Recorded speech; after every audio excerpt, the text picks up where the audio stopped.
Hello, everyone, and welcome to another episode of Soul Sparkle Radio. I'm so excited to have you join us today, and I'm super excited to have Ash Ahern with us. She is an international speaker, money mindset, fulfillment coach, and chief expansionist at the Expansion Project. She shares her story as a struggling entrepreneur from the financial industry to becoming a successful business coach on stages in schools, churches, and business seminars, workshops, and conferences around the world. Her message is one of faith, perseverance, and surrender, and today she coaches men and women on how to start or grow businesses by tapping into their bliss, getting clarity in their vision, discovering their authentic brand, ditching the hustle, and embracing creative flow, inner divine power, and self-care. So basically, she's a soul sister. Welcome, Ash. Thank you so much, Haley. I'm so happy to be here. Yeah, it's such an honor to have you. And I would love to kick off our time together with just asking you the same question I usually begin with, and that is, what makes your soul sparkle? What is it that lights you up from the inside out? I would have to say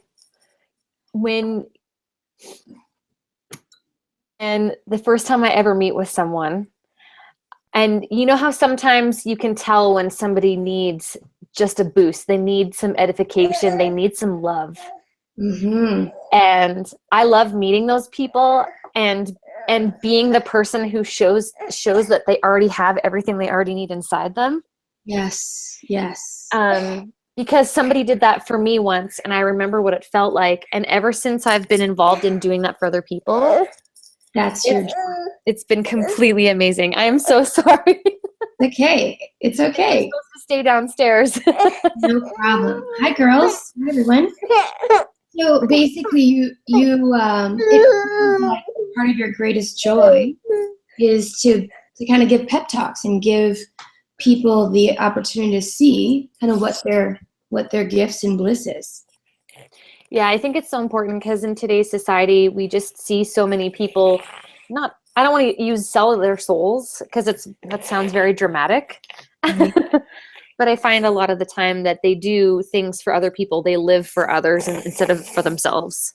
Yeah. So I just find that it's very powerful to enlighten them and help them discover, for themselves what it's like. And that's just my biggest calling, I believe, in this this life at this time. And it's something that, even though, people have said you've been doing this for a long time, I've been in business for 10 years and I've been working in the money space for 10 years. But the coaching side, that all comes from your gut and from your intuition and from, tapping into the other person's energy and being able to really read people. And I don't know if that's something that can be taught. I think that's something that you surrender and let go and allow and practice. And the more you work with people, the more you can call on it. And it's been a really interesting journey for me, and I'm so excited. Yeah, well, it sounds like you have kind of tapped into your absolute brilliance, like exactly what you're born to do. All your gifts, you've kind of rolled them all into one beautiful, gorgeous, magical package, which is super, super fun. So what was your journey like? Like, did you have to go through a period of time where you, like the dark night of the soul, where you're like, what am I doing? I mean, how did you find yourself 10 years ago deciding to get on this path that you're on? Oh, you're on mute, darling. I'm so sorry. I thought I had unmuted myself. 10 years ago was when I really made the first leap, because I knew that I was meant for more than what I was doing. Mm-hmm. And I had experienced a certain amount of what I would call learning, but at the time felt like a major failure, because what I thought my passion was, I was pursuing it, but I wasn't. I was putting myself more into debt. And even though I loved what I was doing, I wasn't really doing it with any sort of responsible direction or planning or all the things that adults are supposed to do. All the grown-up things? Yeah. And so I really actually damaged my financial credit and standing, trying to do what I loved. And it was kind of a scary time. And so I had switched careers. I was a traveling musician, and I had completely left that behind me and got involved in working in the financial industry. And it was not something that I loved doing at first. It was something that could pay me really well. So that's why I pursued it. Cause I'm like, I just did 6 years of university. I'm tapped out. I got no more money. I can't qualify for any more loans. I can't go back to school to do something else. So get are you crazy? I'm going to just keep tickling you. Okay. And so I just really felt like I needed,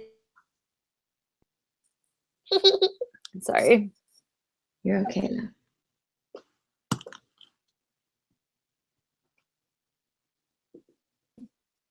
So anyway, I really honestly got into the financial industry because I was desperate to make money, and I thought, I'm good with people. I'm outgoing. People like me. They trust me. This could be really good for me. And really struggled for the first year or two because I was so young. I was 22, and most of the people that wanted services like that were not 22. So trying to work with people that are older than you is tough in the financial industry for sure. So I did struggle for the first couple of years, but you know what? I sacrificed a lot to be able to put myself through the training, and there's professional licensing involved, and it's expensive to have an agency fee and all that stuff. And I just felt like I need to prove, again, living for other people, I needed to prove to my parents and prove to everybody around me that I was capable of doing this. And so I started to enjoy my work because it gave me some fulfillment, but I was doing it again for all the wrong reasons and for other people instead of for myself. Right.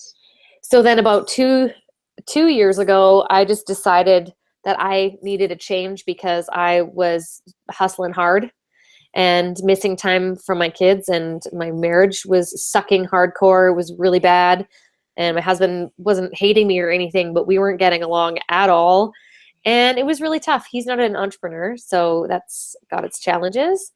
But he's always been very supportive of me and this spirit that I have of, I'm a terrible employee. I've been fired 4 times because I always want to do what I want. Like, I want to take initiative, and I want to make things better, and I want to do things and help people. And that's not what employers want. They just want you to sit at your cubicle and do what they told you to do. And in the box. Yes. yeah, I ruffled too many feathers, so I just wasn't welcome in that type of environment. So, after the 4th time, I really took the hint and decided to branch off and do my own thing.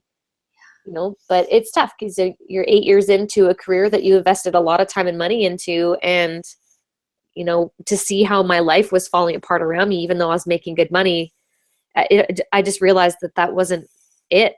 It wasn't worth it. All that hustle just to make the money wasn't worth it if my husband doesn't like me and my kids never see me.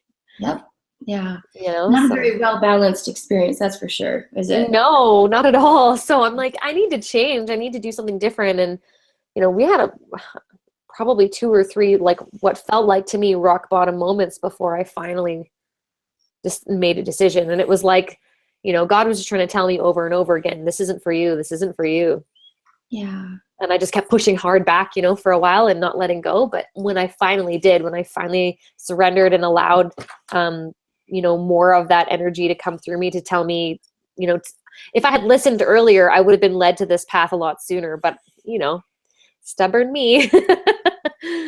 Yes, but it's also perfect, right? It all has worked out like in the highest and best ultimately. I always have to believe, like, yeah, I might have been able to do this a long time ago, but for whatever reason, I wasn't ready yet and needed to learn some more lessons in order to get to the place where now I can do exactly what I was born to do, which is exactly what you're doing, which I think it's such a blessing too when people finally listen to that call and listen to that little inner voice saying, this isn't the thing for you, whether it be their job or the relationship or the town or whatever, but finally stepping into that, the fullest expression of who they were supposed to be, which is exactly what you're doing now, which feels so beautiful. And it's a blessing to the world, right? Like when we do our work in the world that we're supposed to do, that's when I think we are able to serve in the highest and best as well. So I love it. Now I know that you're really into and doing a lot around like social entrepreneurship. Yeah. Obviously that's a near and dear thing to my heart too. We've kind of shared a little bit about that, about what we're doing, with our give back and with Soul Sparkle. Tell me a little bit more about like what inspired you to kind of get into that space, and what are you doing, and how are you kind of helping change the conversation? I know it's a very it's a very passionate topic for you. So I'd love to hear and for you to share with the listeners what that means for you.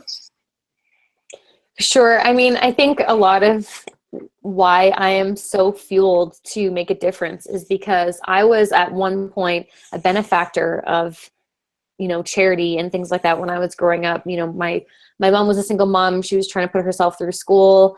And we didn't have a lot of support back then, and people would nominate us for food baskets and things like that. And, Santa's Anonymous, we would get presents at Christmas. And, I've been on the other side of it as the receiver.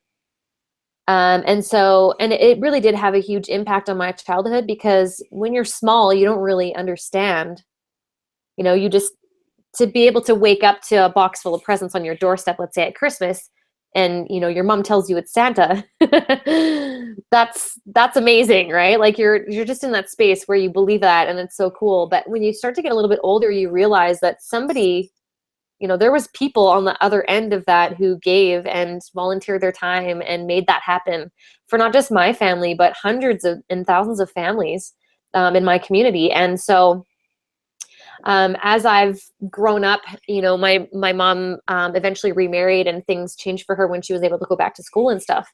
But when, going through probably the first 15 years of my life, just feeling very financially strapped, we never bought clothes at, new that. It was always hand-me-downs and things.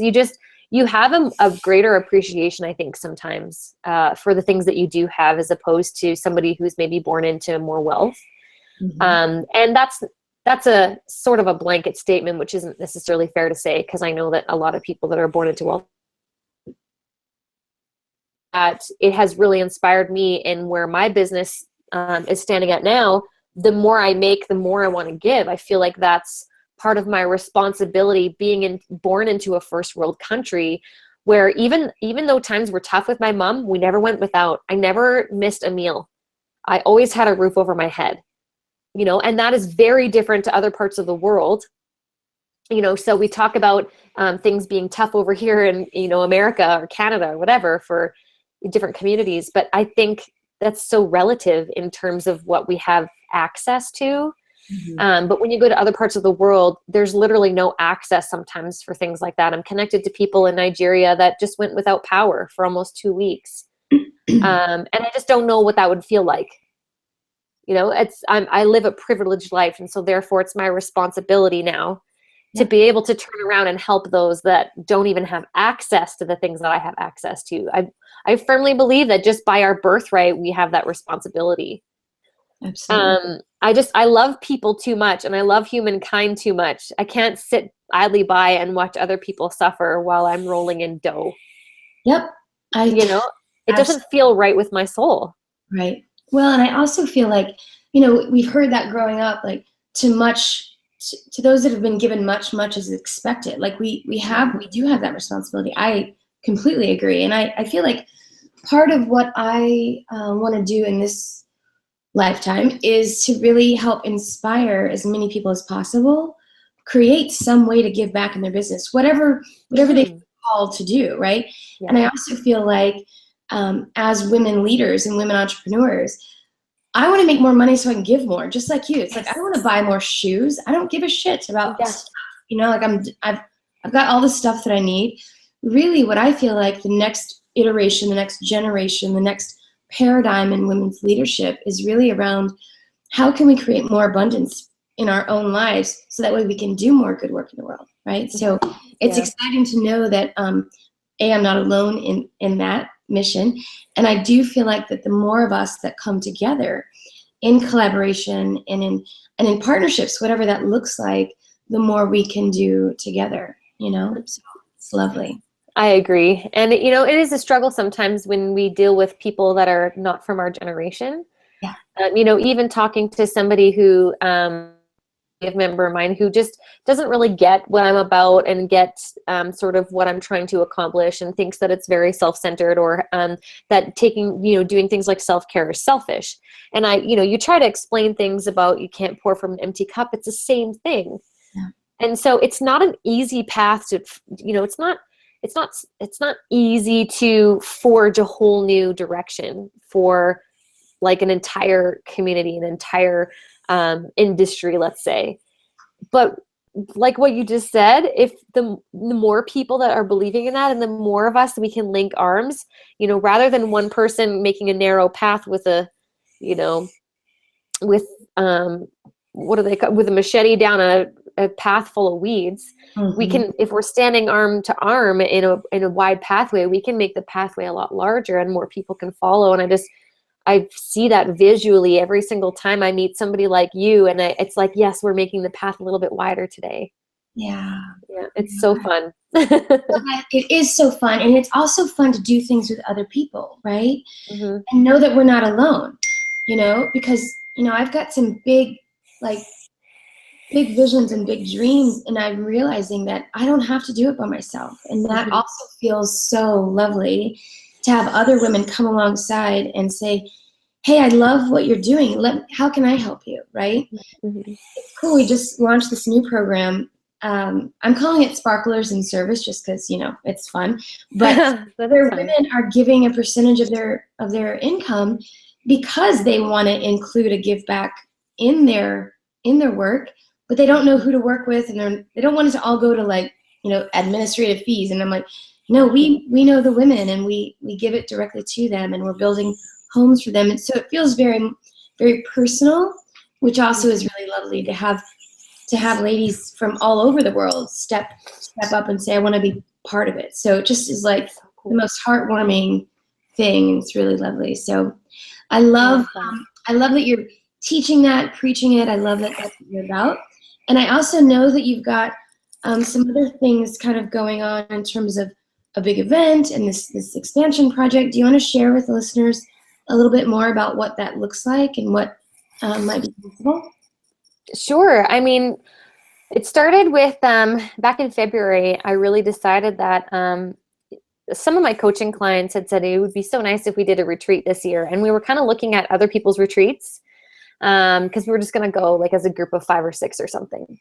And we just kept trying to find something that would fill our cups a little bit more. We didn't want to go for business development. We didn't want to go to learn a bunch of stuff. We just wanted to chill out.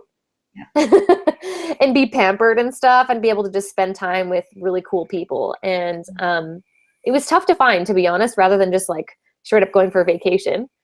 But we all have these type jobs where we don't get a lot of time for ourselves, away from our families and away from our kids, which might sound selfish again, but I really honestly believe that we need that time and we need that recharge. And to do it with people that you love, that you vibe with, like-minded people, is just a gift that we don't often get to experience. And so we looked around, and I just thought, why don't we just do our own? And we, have access to greater activities and do bigger things. And they're like, yeah, let's do it. So I started it with 12 spots. There was 5 of us that were going to go, and I opened up another 7 so we could have 12. And they're like, what if we brought in a couple key experts to talk about self-care and talk about things like pleasure? Like Alison Braun is the queen of ease. She calls herself the business joyologist because she's all about pleasure. And so we're like, yes, people like that, but that's who we want to have. So the first person I reached out to is Allison, and was like, you need to come to this really cool retreat we want to do. And she was all in, totally for it. So that was sort of the premise of how it began. But then I decided to make just a little landing page, and I wanted to incorporate a volunteer day, because something really huge that we do, especially with my clients and myself and my family as well, part of our giving back effort is through volunteer days. And so I said it would be really cool to do a volunteer day no matter where we go, but it's going to be a remote location. So it'd be really cool to do a volunteer day someplace they've never been, outside of our own communities. And everybody was on board for that too. So I kind of put some feelers out there, and I was asking around, what would be a good retreat spot where we could do some volunteerism and we can give back a portion of our proceeds to a local charity that needs some help, and who's our contacts out there, who do we have, and Cayman Islands. And so it kind of came together really quickly, and I put together a wait list and just kind of put it out there. I didn't advertise it or anything. I just said, this is what we want to do. If you guys want some more information, here's a quick little landing page and a wait list. And I had I had 44 people within an hour sign up for the wait list. And within a few days, it was up to 120 people. And I was like, uh-oh. Wow, I had sort of stumbled on something that is a great need out there. A lot of my network are moms, or their dads. There's a lot of guys out there too that don't get to step away from their businesses a whole awful lot, and they want it to be a meaningful experience and worth their time away from home and away from work and things. So we just decided, okay, let's do a men's retreat. And then we ended up getting a lot of interest in doing a co-ed something. And let's just do a shorter gathering where we could have men and women come together and bring together speakers to talk about the various pieces of self-development and enjoying your life and finding satisfaction and fulfillment and things like that. But do it in a shorter period of time and make it a little bit more accessible location for people, because it's a 5-figure investment to come down to the Cayman Islands for 9 days and stay in a villa with a chef and the whole thing, right? Mm-hmm. And there's a ton of people that I wanted to be able to come and enjoy not just the speakers, but the environment and just connect with one another and things like that. So we wanted to create that space. So we came up with Expansion Live, which is happening in Banff at the end of May. And it's open to men and women, and the ticket price is a lot less, just so that people can actually have the means to come. And I'm really excited about it because we had a phenomenal response, and I'm bringing in speakers from all over the world. We have list experts. We have this one woman, Pam Bailey, coming from Perth, Australia, and she does like mindful eating meditations. And she's a certified nutritionist, and she does really interesting things. And she's also a certified Louise Hay practitioner as well. So that's really interesting. And then we've got like people like Adam Lewis Walker. He's the cast Awaken Your Alpha. And, I think when you bring experts and big names together like that, just for the purpose of enlightening others, creating space where other people can come and just glean, and it's not in a pressured environment. It's not a business development seminar. It's more just like, come hang out with us. And there's lots of integration time. There's meditation, there's yoga. We're going to go on. There's some fear-based challenges, which I'm excited about because I'm terrified and also excited. So yeah, I think it just kind of came together and took on a life of its own from day one, and I'm just kind of along for the ride. So I'm very blessed for that opportunity. Yeah, it sounds amazing. Sounds like it's like 3 days of magic for sure. So, yeah, totally. I love it. So if you were to give the listeners like a few just high-level tips, right, for if they were stuck in their path or trying to figure out how to be more in the fullest expression of their self, their work, what would you want to share with them in terms of just like any tips or advice that might be of benefit for them? That's a great question. Usually the first exercise that I have any new client do, for example, would be getting really in the space of gratitude, because it's really easy to play comparison and see what other people have. And it's tough in the online space because people put out their best selves. They don't often put out their struggles or the down times. And so it's easy to think that you might be an outcast or very different from everybody else when all you ever see is this great stuff, online. So the first exercise is usually, write down the 10 things that come to mind right off the top of your head that you are grateful for. Things that you wouldn't have, without the grace of God or the energy of the universe or Mother Earth looking after you, or angels, however you want to see that. But I just believe that there is divine powers all around us all the time that are totally looking out for us. And I love Danielle Laporte and the whole universe has your back. Because it's so true. The moment that you allow and let go and you can express gratitude for things, you start to attract more of those things. And so gratitude is so, so important. And it's the first exercise that I do with anybody. And the second one would be to find out ways that you can give back. And I know that especially in people that come to me because, my realm is money, so I deal a lot in that space. Oftentimes when they go out, and even though they don't have money to give, but they have some time, and they just go spend some time with other people who need help in one way or another, it gives you a whole new perspective to what you truly have. And it's so powerful. I've had spiritual experiences meeting people that back in touch with humanity at its center, because we're all just humans, and no one human is better than any other one human. And when you actually place yourself in opportunities where you get to connect with somebody else who's just been through a rough time and they just need a leg up, and you're out there and maybe you're serving soup at a soup kitchen, or you're going to visit seniors at a senior's home and just brightening their day with a crossword puzzle, or you know what I mean? Like it can be so simple. Yeah. Going out and doing those things really helps change your perspective. And I just find that when you can get yourself in the zone of abundance, like when you can feel like, wow, I am way better off than when I thought I was. Right? Some of the exercises too that I do with some of my clients is I'll get them to go out and I'll just get them to experience, go shop, go test drive a Tesla, like get yourself in that zone and what it would feel like, because in order to attract more of that, you have to engage in more of that stuff. Right. But the last tip that I would give, Haley, is surround yourself with the right people. Because if you're hanging out with a circle of people that are all struggling financially, or all miserable because they're stuck at a 9-to-5 job, or there's a negative, surrounding energy around the people that you normally spend your time with, then you need a new circle. Amen. Yes, absolutely. I always tried to be the small fish in the big pond, because I knew that only good things could happen from that scenario. Right. As soon as you start to feel like you're the biggest player in the neighborhood, it's time to move on. Right? And it doesn't mean that you need to let those people go and never talk to them again. That's not it at all.